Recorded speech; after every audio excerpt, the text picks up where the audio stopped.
get into my presentation, which is 6 ways to hack and leverage HubSpot. Some of these things might be a little deep, but I'm definitely more than happy to kind of help. The other kind of piece about this is I'm more than happy to spend time. If anybody wants us to take a look at their HubSpot after, not after today, but like at a time after this, scheduled time after this event, I'd be more than happy to kind of talk to you and help assess and audit where you are and kind of your inbound kind of strategy and see if there's anything more that you can kind of do there. So I want to make sure that that we're being helpful with all of that as well. So would love to spend kind of time with any of you that would like some help and some thoughts around that. So they make me put this slide in there. So this is me. I'm supposed to tell you that I'm an expert in e-commerce and inbound marketing. I love conversion rates, SEO. I'm definitely a technical marketer at heart. And I'm very proud just from the standpoint of yesterday, or 2 days ago, was the 10th anniversary of Groove. And so, wow, like fairly crazy to just think about a company that kind of was grown out of the top floor of my house in Federal Hill could turn into this of what we've done today and all the cool stuff, all the cool people, clients, and groovers along the way that we've met and have done neat stuff with. So very kind of humbling in so many ways, and something is actually just, I've been a little introspective on it and trying to wrap my head around it. I never thought about 10 years out when I did this. So the one, I gotta give you, if I don't give you like the 1-2 slide about Groove, I get in trouble from the home office. So we're a 10-year-old company. We help folks across multiple technical platforms, including WordPress, Shopify, HubSpot, BigCommerce, Magento, Google Analytics. And our goal is really to help people intersect design, marketing, and technology to solve big problems, right? And so that's our really the core since day one. We built the agency with that intersection in mind, and we really want to do that by providing an amazing level of service. So I'm going to talk more about that intersection. You'll kind of we'll get into that as the presentation rolls. So this is really kind of how we think about the universe. When I started Groove 10 years ago, I was on the client side before that, and I had a brand agency, I had an SEO agency, I had a media buying agency, I had a technology agency, and they all hated each other, and they all thought each other was full of shit. And so that's why I started Groove, to kind of have all of that under one umbrella. So I'm very proud of what we've put together over the last 10 years. So enough about that. The one thing I did want to kind of touch on overall is, like, one of our kind of founding principles is to be innovative. We talk about things that we really talk about doing cool shit, and it's kind of in our overall vision statement. We've built a really cool app that connects Shopify, BigCommerce, and Magento into HubSpot, and allows you to sync all of your content, all your contacts and deals over across from your e-commerce platforms into HubSpot. And so at the heart of what we're doing here, I'm not kind of telling you about that to kind of pitch you on that, because very few people in this room actually could use this app, but we've got hundreds of people all over the world connecting up and subscribing to this app that we've never even met before. And through that, we've processed millions of transactions, and it's really taught me and the agency a whole lot about HubSpot and how to leverage it, and really been a cool thing to be involved and start with one subscriber and grow it from there. And so we think about HubSpot as a kind of a primary marketing system, right? Your system of record. And what I'm going to talk about today is really kind of how to spread that salt on it, and really kind of, this is my guy, the Salt Bay. And I really want to sprinkle that salt onto your HubSpot. So we're going to go through some really kind of fun ways that you can take HubSpot as your marketing system of record or your sales system of record, and really kind of add on hacks to that or connect it to other things that allow you to kind of take it to the next level. So that's really kind of we're going to get into some really nerdy stuff today that I'll be more than happy to answer questions on. So let's start into it. So when you have your HubSpot, right, you're building smart lists, right? You're building basically these lists of people that are your different audiences and personas, right? And so thinking about that, it's like, you know, we've seen multiple ad platforms, and LinkedIn just started this in the past week or two, where you have, you create what's called a custom audience. And it's the coolest thing ever, right? So a custom audience allows you to serve advertising to people that you already have on your email list, right? And you may say, well, I already have them on my list. Why would I want to do that?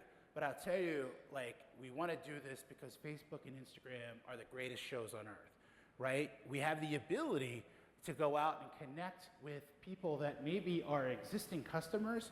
We have the ability to connect with people that are deep in our sales funnel. We have the ability to connect with people that meet any of the criteria of creating a smart list around them. And it's like super, super powerful. How many of you, did anybody see an ad, any of these ads for across the last week or two? Thousands of people. So we have a couple thousand people on our local email list, right? And we serve these ads to people that had either attended a hug or were on our local email list. And we did actually kind of two different mediums around this. And you can kind of see some different examples. Unfortunately, Chris is a Patriots fan and a Red Sox fan, and somehow, like, they filmed that without me knowing about it. But we leveraged two ads, right? One was a still kind of ad, and you can kind of see me up there, and that's on Instagram, right? And so the others are kind of a video ad that was shown on Facebook, and we basically served that ad to anybody on our mailing list that would be in the kind of radius of attending our hub.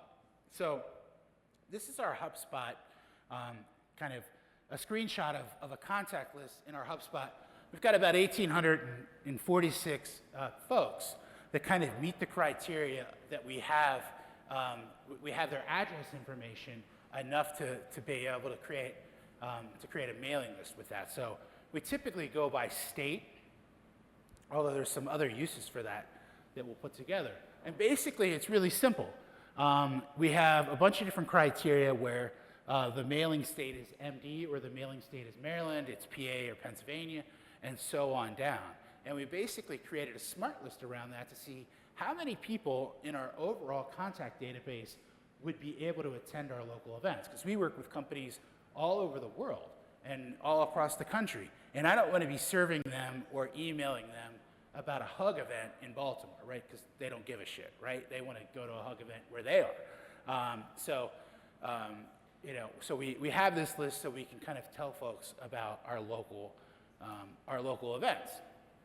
There's a very cool tool called LeadsBridge, and it connects. What it does is it connects HubSpot to Facebook custom audiences, and so you don't just have one custom audience. You can have as many custom audiences as you want. And then what it does is it syncs your smart list to Facebook every 6 hours. And when someone comes off the smart list, they come out of the custom audience, right? So that's very, very powerful. So you can kind of see here a couple of examples. So this is a cool tool. If you have multiple HubSpot portals, you can actually connect them all into one place. And so that's what we've done. So you can kind of see at the top here, we have our list where we have Be More Hug, HubSpot, all contacts synced, 3,500. And you can see we actually combine lists with Groove's local list and the Hug list that is in. We have a special HubSpot portal just for the Hug. And so we've got about 3,985 of those emails that are basically our combined local audiences. And you can kind of see that number is that it found basically 2,100 of those 3,900 emails 2,100 of those folks used an email that they've basically registered to their HubSpot account. So about 53% of that list, and that's not a bad number, quite honestly. We're seeing anywhere between 30 and 60% for kind of B2B list matching. So what it does is a custom audience takes that list and it looks to see if someone in their database has an email address that is one of those email addresses, and we sync that together. And so we have a couple of different kind of ads running on Facebook. Interestingly, the video ads like blow away like the still graphic ads like 2 or 3 to 1. So something to really think about when you're kind of doing that. Like it's amazing to kind of see the numbers and the engagement in terms of video on Facebook, and we've like not even touched the surface of that.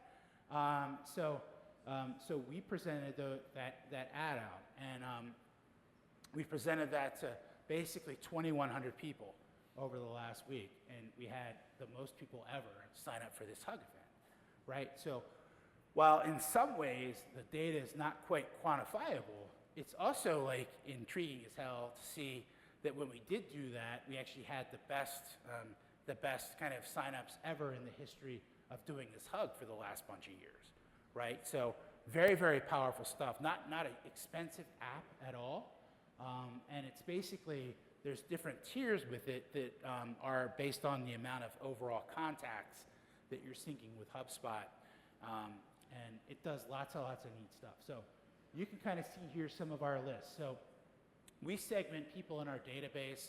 We definitely have two populations of audience. We have people that are like on the demand generation side that use HubSpot, and we have people that are on the kind of shopping cart and e-commerce side, and we segment those and serve ads to those very, very differently. So it allows you to basically tie all that together.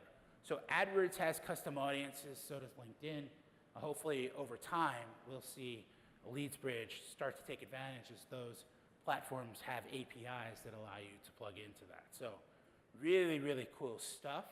I would say that if you're not working with Facebook ads, at some level, I would start thinking about that, and I would really start to think about how you leverage video in your ads.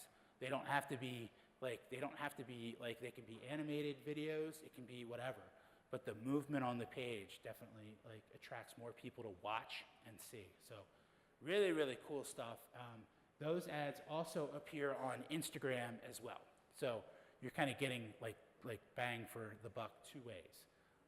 And I will tell you, like you may say like, oh, well, Facebook isn't as hot. I'll tell you, I might disagree with some of that based upon what you're trying to advertise, but Instagram is like equally as powerful. And I've basically gotten out of the Twitter game and don't even really pay attention to that anymore.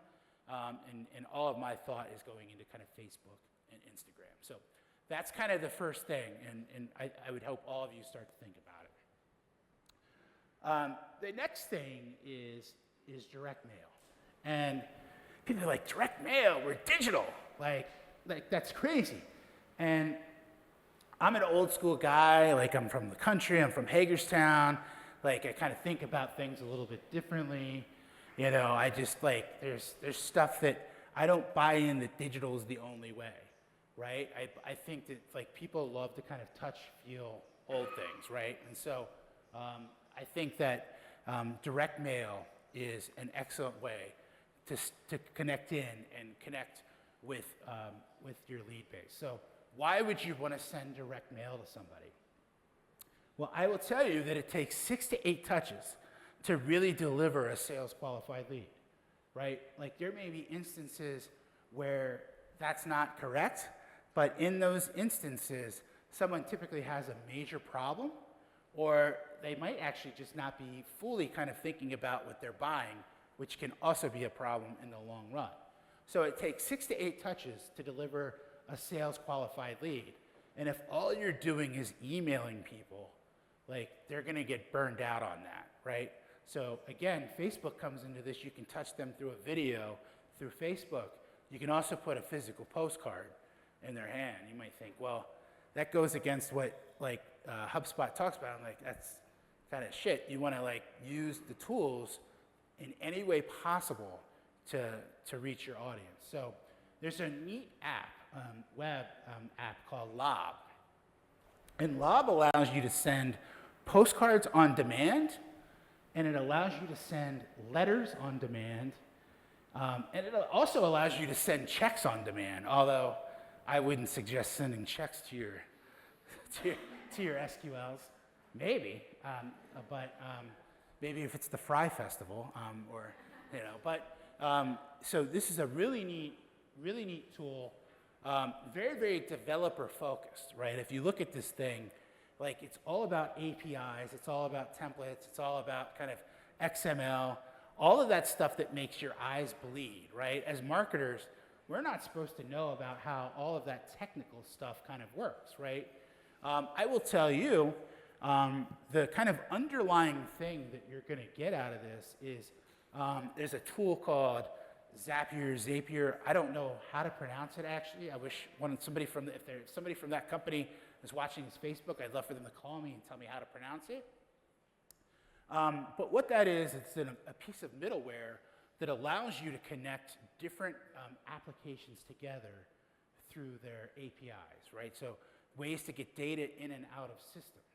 And the amazing thing about Zapier is that it connects hundreds of systems together through their APIs, right? So to build a connection into Lob would take like one of my developers, right, really kind of spending all this time, and then it's like, oh man, I can trigger Lob to send a postcard by somebody joining a smart list. And I'm like, oh wow, this is really, really neat, right? So this is an example of a smart list where this is specifically to our e-commerce list. And a couple things with this. We only have 361 contacts on that list of about 2,500. So when I was building, like when we built this campaign, we realized, well, first off, we need to go in and figure out how to augment that data and start to fill that in more. But still, this is a very, very powerful number of people to send mail to. So basically, you can create whatever criteria it is that you want, and you can create a smart list and just make sure that you have address data on those people to be able to send them mail. And then from there, you use Zapier to basically create logic, and you kind of walk through the steps of how you want things to operate. So when a new contact joins that list in HubSpot, we send them a postcard, right? We don't send 100 postcards at once. We're sending one postcard at a time when somebody meets the criteria to join that list. So you can kind of see here, the second action that we want to take with this is to send the postcard, right? And so very, very straightforward. This tool, basically, as you click these drop downs, and let's see if I can get them to kind of, like, as you kind of click here on these areas on the side, different things kind of show up. So, for example, it's going to pull down all of the contact properties from HubSpot that it has access to. And it's going to say, where do you want the first name to go? Where do you want the last name to go? Where do you want the mailing address to go? Where do you want the city, state, zip? And you basically assign those to those fields. You can basically create an HTML version or a PDF of that postcard and have that, and it will pick that up, and you put tags in it, and it will mail merge the heck out of it and send that on your behalf. And it's super cool. You can send 100 postcards for $100 a month, like they're $1 a piece. You may say, oh, that's expensive. But to print a full color front and back postcard one at a time and drip that out, and then I think it's 68 cents a piece after that. And then if you send like more than 300, like there's different like packages where they get like even cheaper. Like there's people sending thousands of kind of pieces of mail out through these things, right? And so, you know, you could build into your kind of workflow and process to add people to certain smart lists or to add them based upon certain criteria and send them a direct mail postcard. So you might know, so I know some people are big on collecting client and prospect birthdays, right? If you have someone's birthday as a field in your HubSpot, you could say 5 days before, I want to add them to this. I want to have this date field in HubSpot, and 5 days before that, they're going to join the smart list for 1 day, right? And then they're going to fall off of it based upon the logic you put in there. And you could basically email somebody a happy birthday postcard automatically out of your database by just kind of having this thing set up. And it literally is not that hard, right? To go through this may look hard to put this logic together, but once you kind of figure out how to start to connect the dots, you can rock and roll through this stuff and do a lot of neat things. So super kind of cool. Here's just an example of one of our postcards. We see Chris behind the bar. Yeah. We've got the magic Mike of Baltimore behind the bar.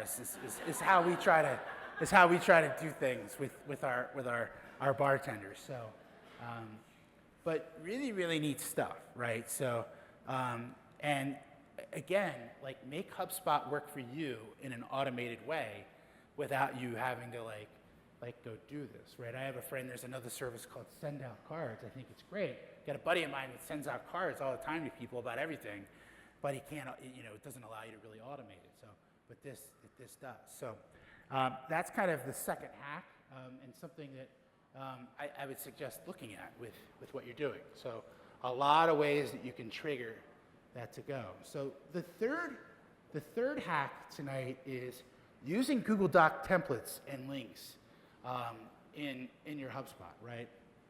And why would you want to do this? Well, it's because shared drives suck. Who thinks shared drives suck, right? They just become this place where people just put stuff and you can't find it, and you can't search for it. And we've had some real changes, except when everyone's sending out Google Docs spam links. We've had some major changes in terms of our workflow and how we work through things. Sorry, I thought I would be halfway through this beer by halfway through the tips. Apparently I'm talking too much.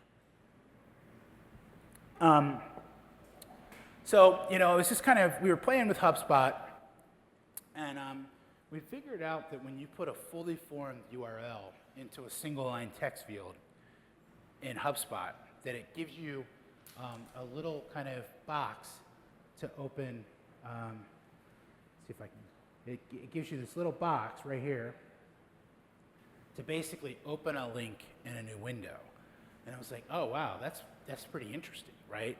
We have these documents all over the place, and I'm the worst, right? I'm old. I've got all these young people that work for me, and they know how all this stuff works. I'm going through and hunting and pecking. I need to wear glasses. I refuse to do so.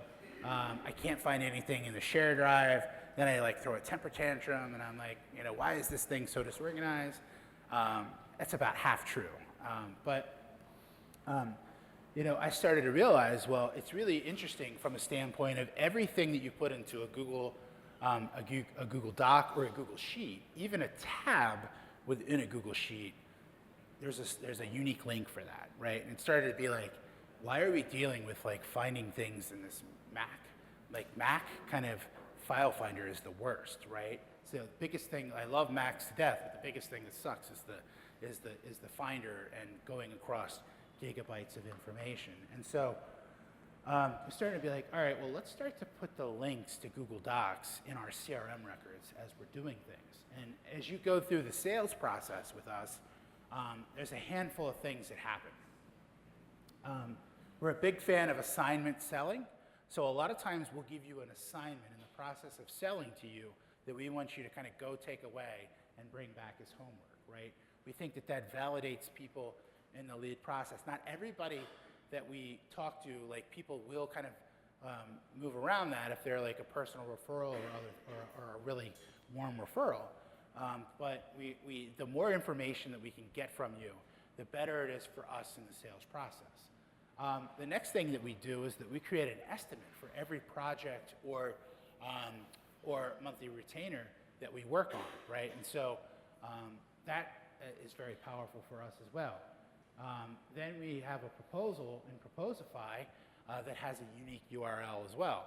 And I'm like, let's put these in the CRM records as we're building deals with things. And so that started us down a very interesting path. If you have kind of Google Apps, you also have the ability, like I started to go up and look around and be like, all right, well, if you want to make a recipe, there's like a template in Google Docs to like write a recipe up, or a template for an expense report.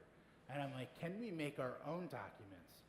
And for a long time, they looked horrible, right? And it just didn't feel, it wasn't kind of what we considered Groove approved. And they just weren't, they didn't look, they didn't just have what we wanted like our clients and prospects to see.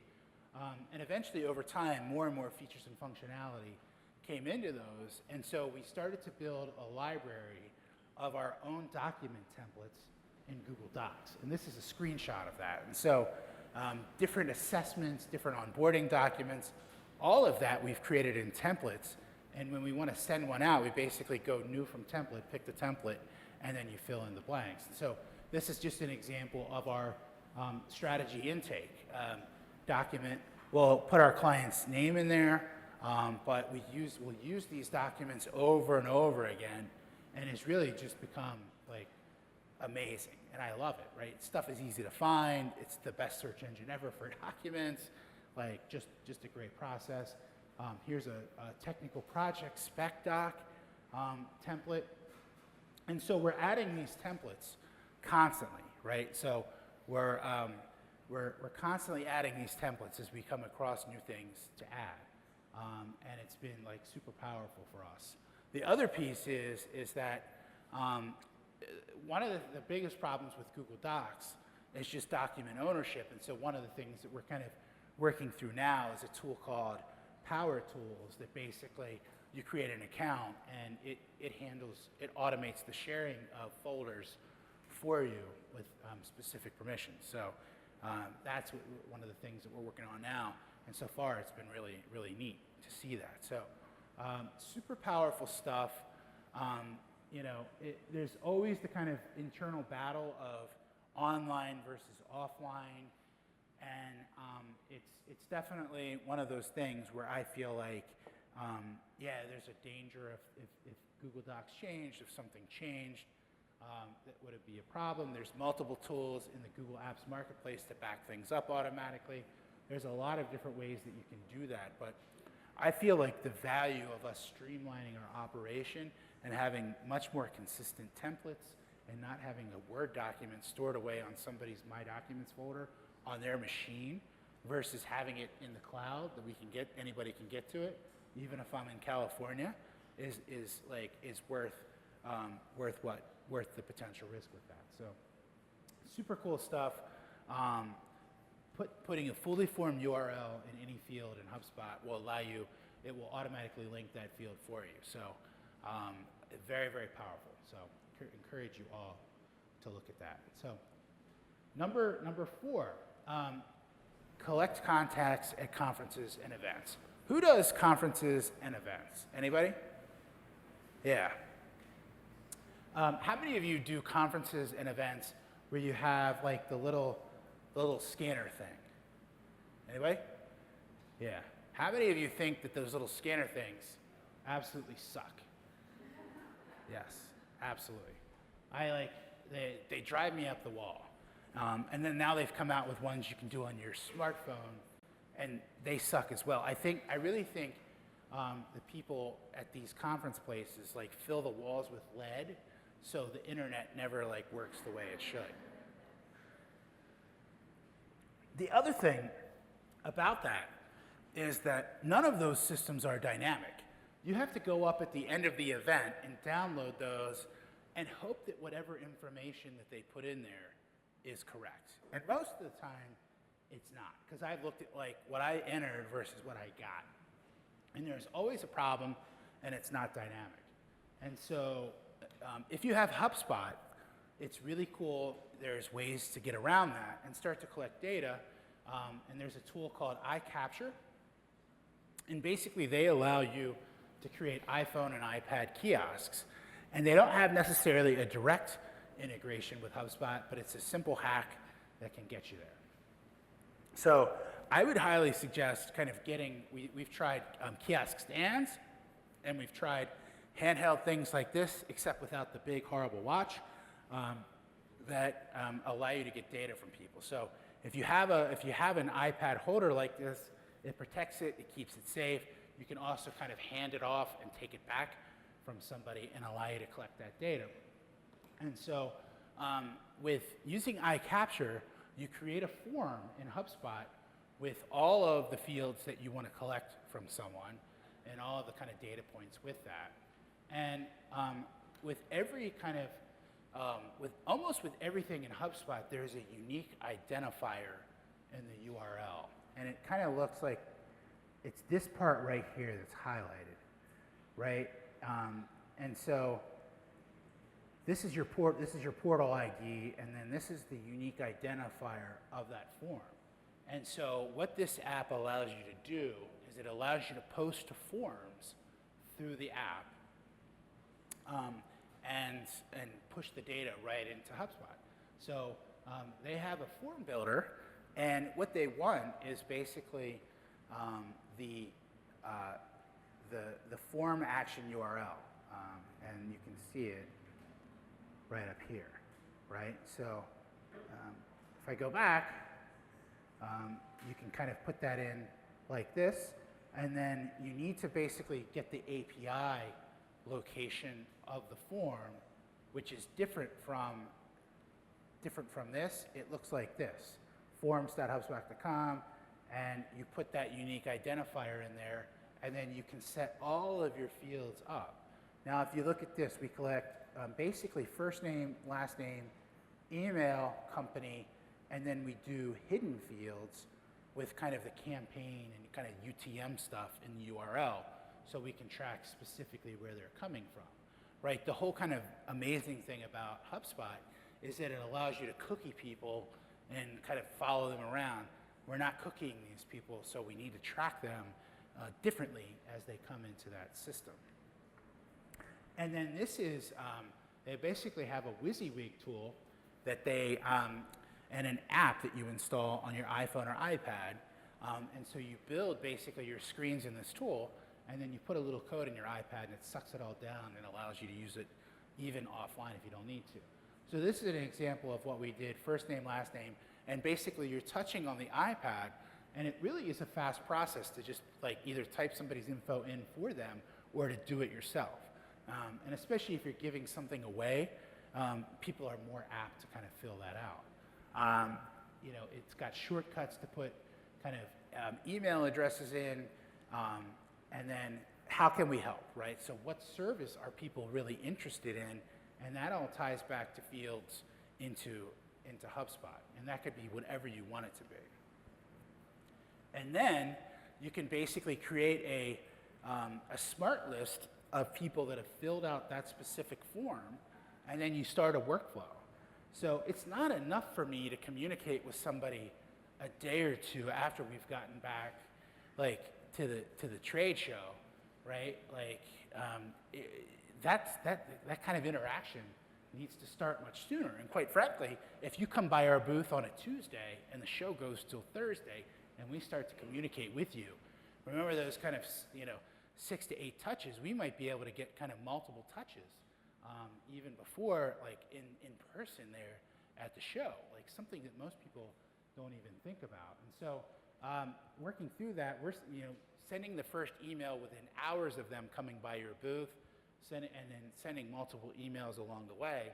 And if you want to get them to come back, inviting them to come back, whatever it is, but getting that contact sooner, because the minute they get back from the trade show, everybody else is going to be dumping that database like within 48 hours of that and sending all their batch and blast bullshit, right? And you want to get ahead of that, right? And so a little bit of forethought on this gets you ahead of the game overall. So interestingly, like how I'm like, I'm 40 minutes into this and I haven't said fuck yet on Facebook Live. So I was told to tone it down. So overall, again, super cool way to communicate with folks and do it at a trade show. Control your own destiny a little bit, make it happen. Super simple to set up. And the cool thing about all of this stuff is actually, literally all of it's repeatable, right? So if you do one trade show and you set all this up, you can literally copy everything and duplicate it all and set it all up again. And you rock and roll a lot faster. So very, very cool. Number 5, calculate an NPS score for customer satisfaction. Why do you want to calculate an NPS score? Because customer satisfaction equals growth, right? Who agrees with me on that? Yeah, absolutely. So we want to really think about the Net Promoter Score, and it's not applicable to everything, but it is applicable to a lot of services businesses, a lot of product businesses, and it's all about how you do it. And so there's a really cool tool called Delighted that integrates with HubSpot. So super cool. We use this on our subscription app, HubShoply, because we think it's a good way to communicate with people that we're not talking to on a regular basis. So you kind of see here 44 responses. We're doing this kind of in 30-day increments. If they like it, you'll get a green. If they hate it, you'll get a red. You can see here, somebody's even kind of frustrated that they couldn't get through on a phone call. We actually try to push people to our email support for this, just based upon what we're doing. But overall, still likes the system. But that's good feedback to collect, right? They can rate and they can give you a comment. And it's interesting. We'll get crappy comments of people that are full of crap, but it's good to see that. We'll have people that actually have had a problem and we somehow didn't fix that problem the right way, but then we came back and fixed it, and then they were happy. There's just lots of things kind of rolled up into that. Nobody's ever perfect with this stuff.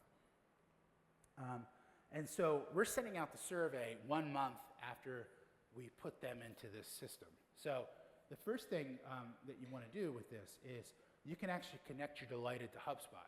That's not going to help you get people into your Delighted list, but it will create contact properties with their with the activities they've done on Delighted. So things like their rating and their comments and all that stuff will flow over. So if you get somebody with a bad Net Promoter, you could actually create a workflow that sent an email to the account manager working on that specific thing. So you just go through that process, and then we create different smart lists for our customer signups for our different apps and tools. And this is an example of our HubShoply for Shopify smart list. Then we go back over to Zapier. And this is how you add people into Delighted. So the same kind of concept. When a new HubShoply subscriber joins the contact list, HubShoply for Shopify signups, our next action is to add them to Delighted. You can see here we've mapped the email field to the email.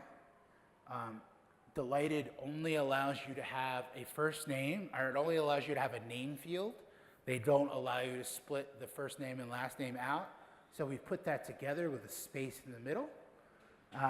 We tell them we want to wait 30 days from the date of them kind of getting sent over to send. And just like that, the process is all automated and they get the email automatically within 30 days. Very straightforward, very easy to track, and provides you with a ton of data that you can control in a non-proprietary system. So especially if you have a business where you've got feet on the street, people in trucks, people in remote locations, this can be a very valuable tool to get that information back at a different level. So this has been great for us. We've learned things from it. We definitely have made mistakes. We've learned things from it. We've grown. We've improved. Ways that we thought about things, people thought about things differently. We changed our frame of thought. All good stuff along the way to get that that information from folks. Very, very powerful. Our sixth kind of hack is parsing content from emails and pushing it into HubSpot. So I don't know about you, but we work with a handful of things that send us, especially our technology platform providers, our partner pages, basically send us emails with leads. And there's no way for us to get that data into HubSpot. And I want to get all of that, right? I want to get every single email address that we have access to. We spend a lot of money to kind of both in people power and in like marketing that we want to collect every single email. So why do we do this? Because every lead is expensive, right? And so this is an example of our partner page on BigCommerce. We've got a great relationship with them. As you can see, there's this button kind of over here that allows you to contact the partner and send a lead. A little lead form pops up. And from that, this is the email that we get. And this goes to Aline. She monitors this, making sure that those leads that come in are qualified and kind of go into our sales process. But that's not enough for me. Like, you still have to copy and paste all of this. And who hates to copy and paste? Anybody? Yeah, who hates data entry?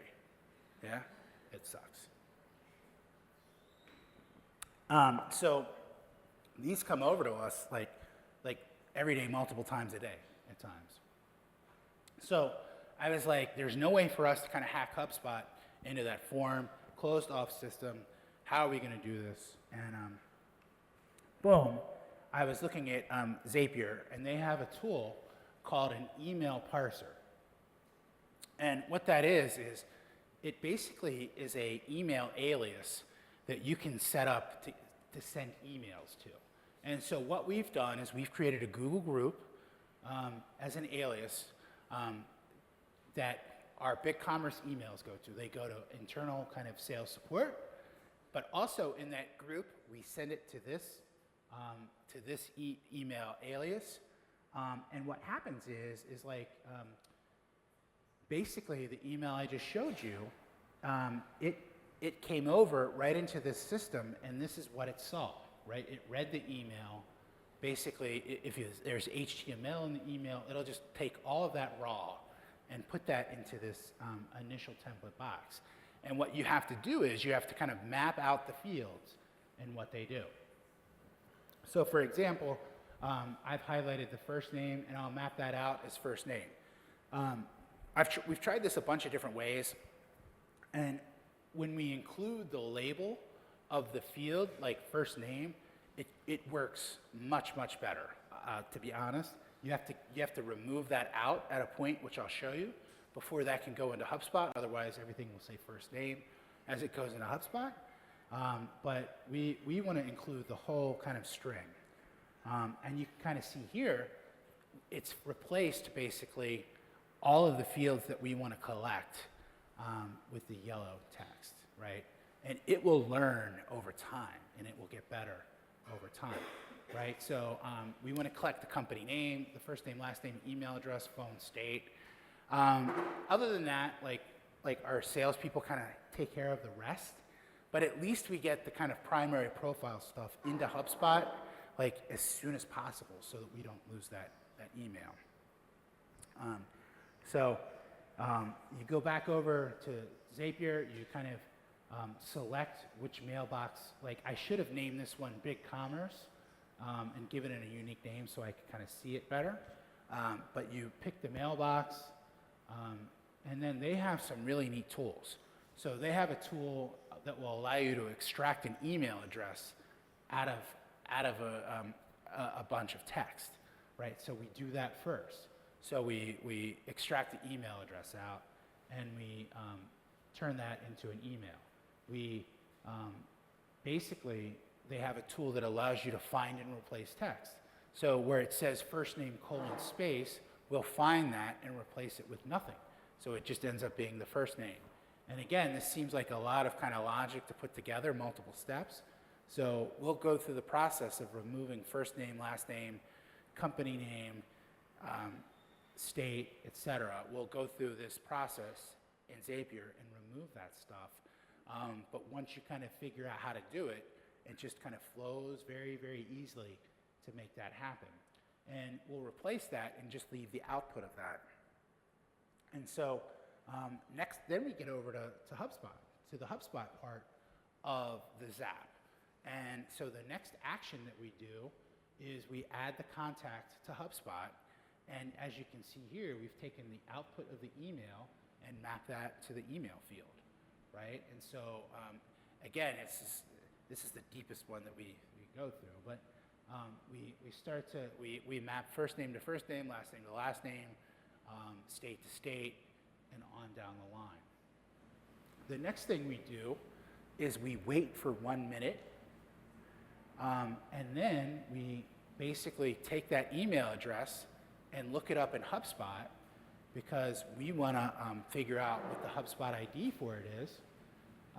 We find that ID, and then we automatically create a deal in our CRM for that contact, right? So in the whole process, we get the email, we parse the email, we add the contact to HubSpot, and then we create a sales deal out of that that's then assigned to a specific salesperson. So kind of 10 different steps in that, right? But the process of setting this up, took about a half hour or so, and now it just runs as like forever. It'll run until we turn it off. We set the deal stage, we assign it to a specific sales pipeline, all of that together, and we're just automatically creating new deals in our system as well. So I've actually asked them to create, I've asked Zapier to add tasks. That's something they're working on. So like if I was going to add a step 11, my step 11 would be to assign this to our sales coordinator to follow up within 24 hours with a phone call to this person to start the pre-qualification process.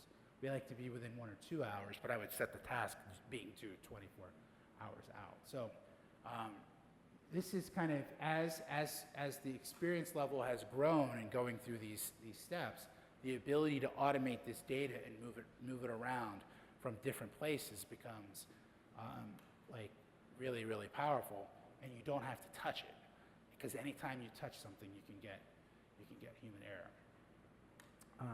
So those are 6 things.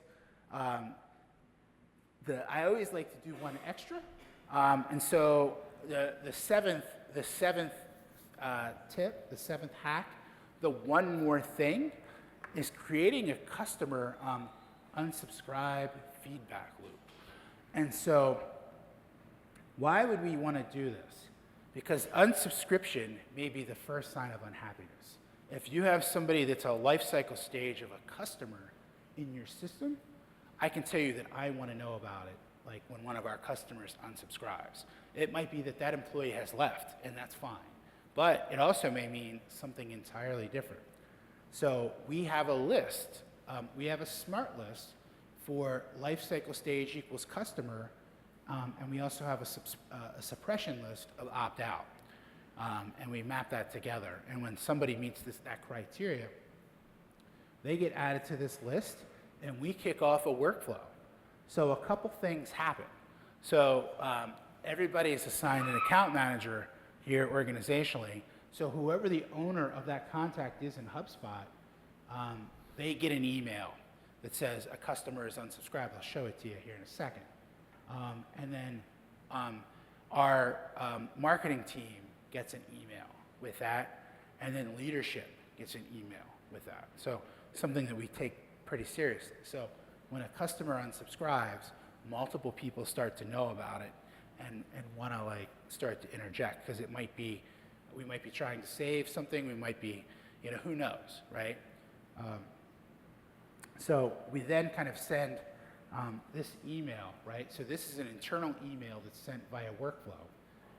And it basically just says one of your client contacts just unsubscribed from our email list.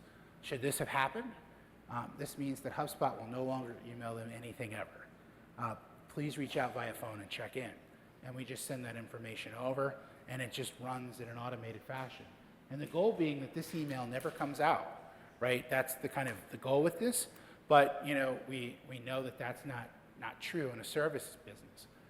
People move on from jobs, people get unhappy, people get promoted, people hire we get new client contacts. So we want to know when these types of activities happen. So with that, that's the 7 things. So hopefully I didn't crush your brains with some of that stuff too much.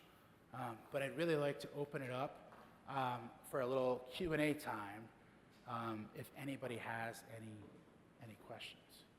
So. Don't be intimidated. Don't be intimidated by being up here. Just think about it. In college, we do need you to come down because we need you to speak into the mic so our live audience can hear you. So if you have a question, if you could just come up, and that way they can see your face too. Don't be intimidated. This is a lot. This is like really, I've got a nice round of applause.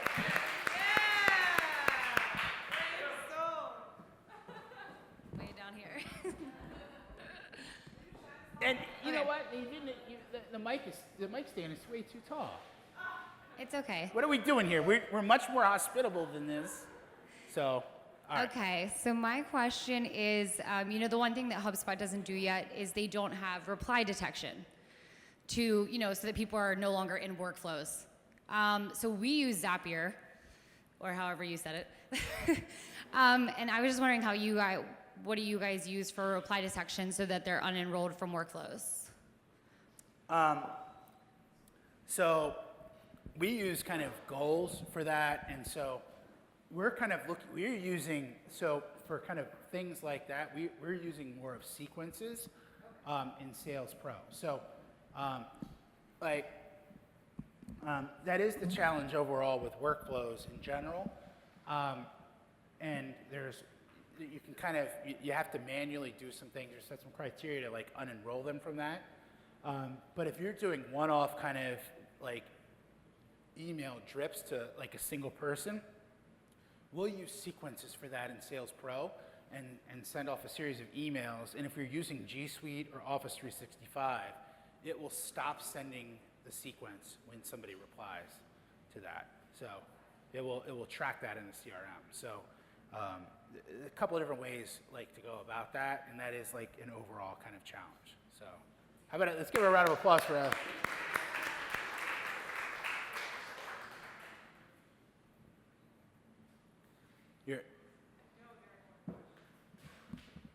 I know there are more questions. I think we have to walk around with the mic. I think we have to walk right? around. Okay. Everybody's shy. Who has a question? Raise your hand if you have a question. We went through a lot of content. All right. Hey, Ethan. So we're getting ready, as I told you, to rebuild our site. The site's going to be built on Sitecore. We have HubSpot. We do not have a CRM. So just wondering, it's a little bit different from the hacks, but if you have suggestions for how to move forward, it doesn't look like we'll be investing in a CRM anytime soon. I mean, I think, so knowing where you work in a big company, right? So I think there's different levels of keeping track of things.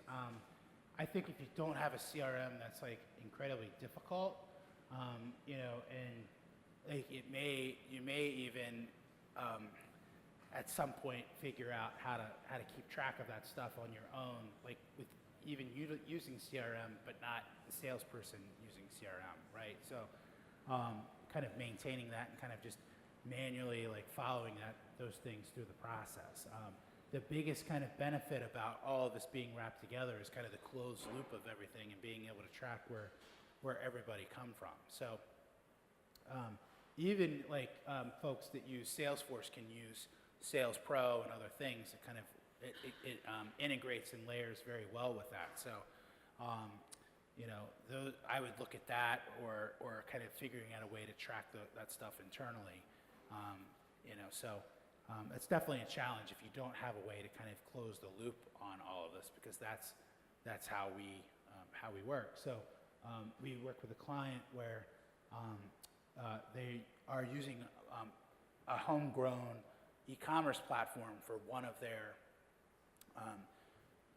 their divisions, and like it wouldn't integrate into HubSpot without a whole lot of work. So we were doing campaigns for it, and if we collect an email in the campaign, and then we basically figured out how to put the thank you page of this custom checkout system, and if they visit that thank you page, we move them to the customer life cycle, the life cycle stage of customer automatically based on that. And it's not the best way, but it at least kind of, so I would try to think about how to kind of, are there things you could put together to kind of help kind of track your leads better from that standpoint. What else? I see some sticky notes. That were used. Yeah. So, Ethan, Can you say your name and your sign for your question? I'll go with name, Bernie Cannon. I'm not a marketer. I probably know less about HubSpot than everyone else in this room, but as an entrepreneur and creative thinker, and you being an entrepreneur, I'd be interested to hear your perspective on, me always looking to kind of stretch a buck, right?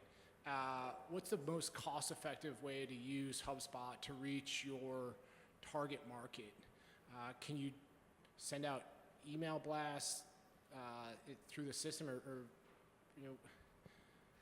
Yeah, so I think it's kind of a multiple approach, right? Like, so, like Bernie's a recruiter. I hope you don't mind if I say that. No, please. Like, so, you've got kind of two target markets, right? So you've got job seeker market, and you have kind of hiring manager and hiring company market, right? And so I think that there's two ways of engaging that, right? So if you had a database that was segmented half and half, right, you could figure out how to tag and create personas around your top customers.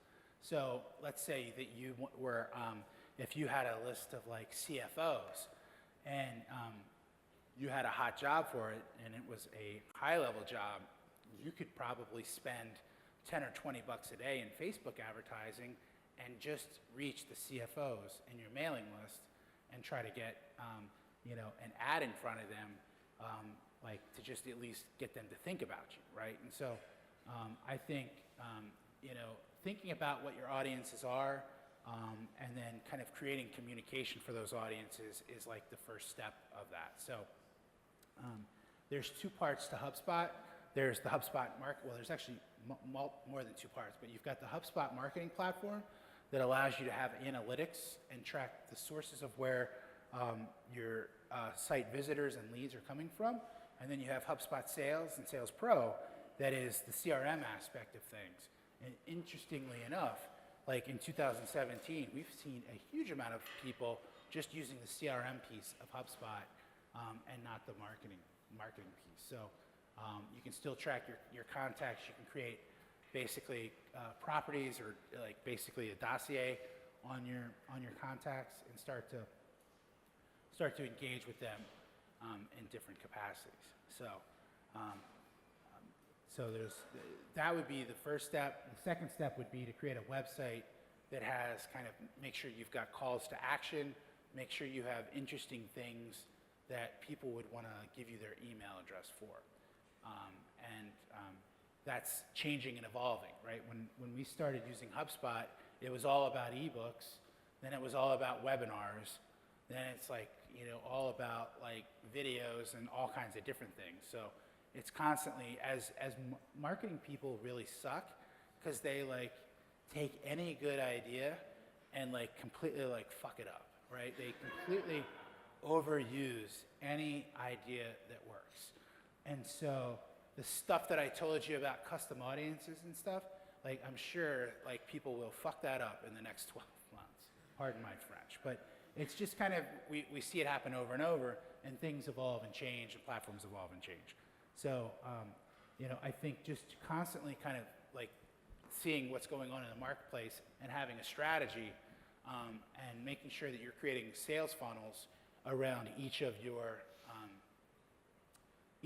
targets, right? So I was at dinner with somebody and they said, why, like they teach a part-time college class and they said, like, you showed an ad to my student, like they're not even in your demographic, why would you waste the money on that? And I'm like, well, like kind of our, fifth persona is like, we're hiring all the time, right? So we'd rather like cultivate that and leverage those tools to hire people as well as finding new leads.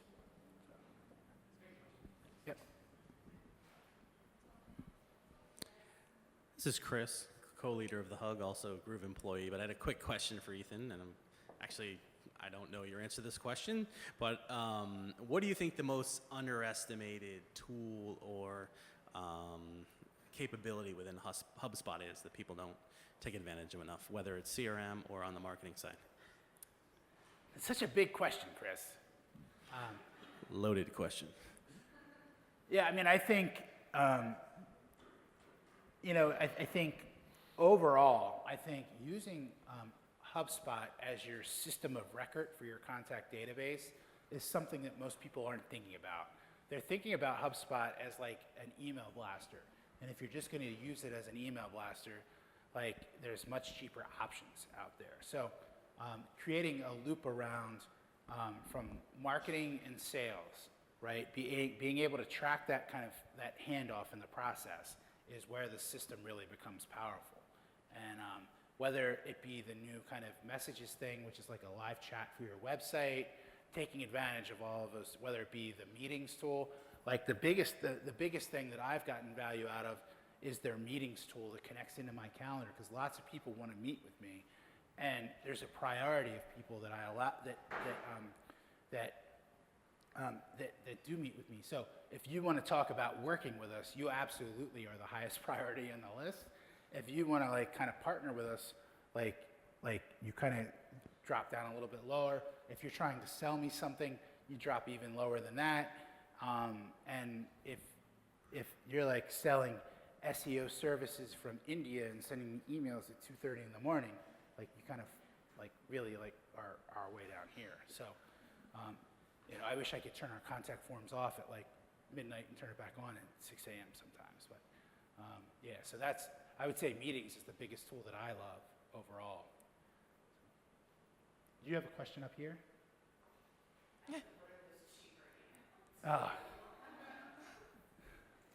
Yeah. It's a budget thing. It's not very.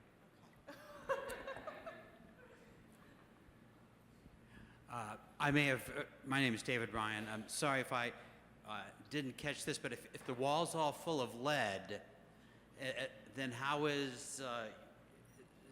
are you being dynamic when you're getting the information at the booth if you can't, so it gets downloaded? Yeah. I'm kind of half joking about some of that. Like, I would say that like having an iPad, so we definitely have a couple of iPads. Like my personal iPad has like the AT&T service on it, right? So having that like is as a secondary kind of method of getting beaming out is much better than typically like the conference Wi-Fi can be at times. The biggest thing with me is like those scanner things. Like you stand there and it like trying to like, Right. like, and people just kind of get like you're holding somebody's badge. I just think the whole process of that is just kind of like challenging. I think people get intrigued about toys, and I think that like again, if you have an iPad and you're collecting people's information, it looks kind of cool, right? It's not that complex of a thing, but people are going to be like, "Oh, that's cool. Let me try that." And it's just another kind of. A follow-up on that then, is there any sort of app? I mean, some people still, they don't have the time to, you might be crowded all of a sudden. Let's say it's lunch and everybody's at your booth. Do you have a way of integrating a business card into it somehow, a capture of a business card? Like we really haven't like gotten that far with it. Like, I mean, if somebody has a business card, like we still kind of put that in the pocket. And I've tested a bunch of stuff. Like I'm constantly buying like gadgets. A lot of them go in the trash. Like I've bought like a half a dozen business card scanners, and all of them kind of like stink, from an OCR standpoint. So so like you just kind of go back to like